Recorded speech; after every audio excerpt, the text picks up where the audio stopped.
السلام عليكم برقة wanaagsan waxaan rajeynayaa dhammaantiin inaa wacan tihiin intrigan aa aragtaan already waa GU ama GBP USD saa u taqaanaan nidaamka aan ku qaatay symbol ay yaqaanaan dadka si fiican u fahansan qaabka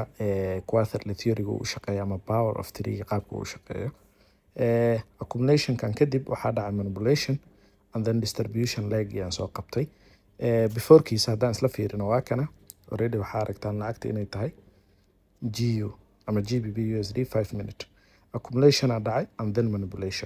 manipulation kadib hadaa inta fiirisan already inversion fair value gaaba ay calaamaysan I hope so intaas inay clear tahay intrigan qaabkaas aan ku soo qaatay oo qaabka aragtaan oo quruxda badan ayuuna u socdaa qaabkaas aan ku qaatay meesha aan ka gala jaartay aan hadan ku la wadaago waa kana already waa aragtaan hadda faa'iido fiican u wadaa maybe meelahan markuu gaaro partial inaan ka qaato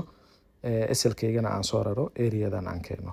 and then I know how to manage it kii muhiimadda waxay tahay inaad fahansan tahay sniper intriga meesha uu ka baxayo zero drawdown inaad geli kartid calaashaan fast move inaad qaban kartid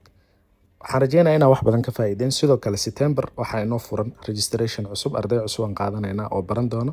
conceptiga anaga aan isticmaalnay loo yaqaano ICT plus ee garsoor FX caan ay ku tahay maybe dadka hore u soo bartay waa ay yaqaanaan fast move-ka kama fakada mar walba adna haddii aad xiisaynayso inaad barato ama aad ka mid noqoto ardayda fast move-ka iyo intrigooda inay u fariistaan rabo fast move-kana rabo inay qabtaan welcome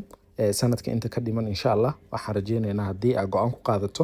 inaad barato xirfadan inaad meel fiican ka gaari karto marka aad u mahadsan tahay haddaa hore noola joogtay haddaan ugu cusub tahay soo follow garay sidoo kale u share garay saaxiibkaaga ama walaalkaaga ama walaashaada oo jecel inay xirfadan barato si ay financial freedom-keeda u xaqiijiso